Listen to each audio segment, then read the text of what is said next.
In 1997, I went to a tiny little village in France called Taizé, and it was a Christian retreat that I went on for a week. And the amazing moment for me in that week was this. There were 7,000 people who went to that village for the week, and we had services and singing. And I'll tell you what was amazing. During the singing, very simple, large room, 7,000 people sitting on the carpet, they would just pause. For about 10 minutes, they would just have pin drop silence with people sitting still. And it was just so moving. It was just so profound. And I've never forgotten it. So, what is shh? Well, I'll tell you what it is. It's an idea. It's an idea to try to claim sacred times for people who don't believe or don't necessarily believe.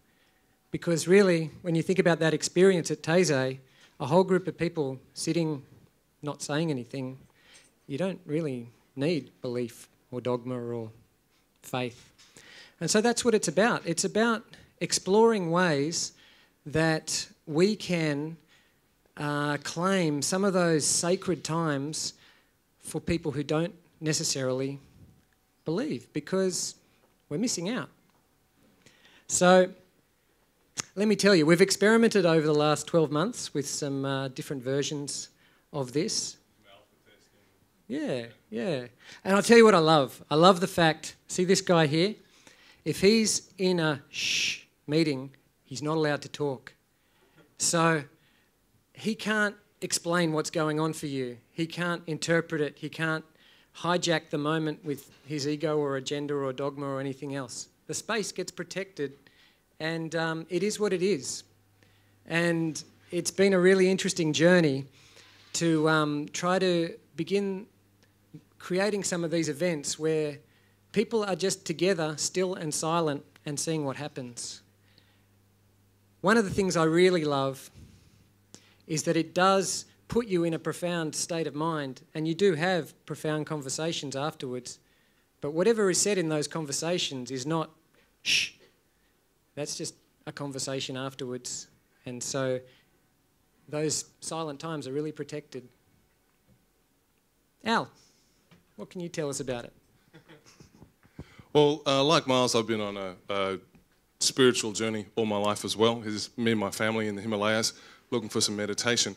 And when Miles came to me with this idea that we could have a moment of silence with a group of people and experience something important that wasn't tied to a religion or a deity or a meditation practice of one kind or another, I was really excited about that idea. And so we spent a bit of time last year working this out.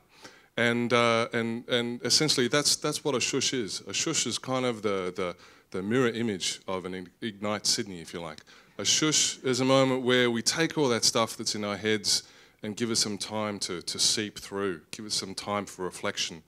And if we don't have a whole bunch of stuff in our heads to seep through and reflect upon, we can spend that time doing something else. We can spend that time in silent prayer, or perhaps in stretching, or perhaps in breathing, or perhaps just reflecting on what's happened during the course of the day. We have a website for shhhh. You can go, and I couldn't get shhhh.com, a bunch of bed manufacturers and mattress manufacturers and pillow manufacturers. But look, this is what happens basically at a shhhh event. You find a comfortable spot in a dimly lit room. There might be maybe 20, 30, 40 people there. And we have about an hour of silence. And how you spend that time is entirely up to you. There are some really basic rules for everybody to follow. Pretty much it doesn't really work unless everybody sits still and everybody is silent. And it really doesn't work. Those two things don't work if we have kids there. And the final rule is not to take it too seriously, right? Don't impose your meaning on anybody else. We'll meet afterwards if you like and have a chat about the experience, but you don't have to, absolutely. So our first shhhh in Sydney is happening in Surrey Hills on the 27th of July from about 8 p.m, so you've got a chance to put a kid to bed, have a meal, get your life in order, and then come along to shhhh. It'll be about $10 a ticket, and that'll go towards the proceeds of running the event and holding future shhhs. We hope you come along. We hope you make it what you need it to be, that kind of inverse of an Ignite Sydney. We hope you join us then. Thank you very much. Thank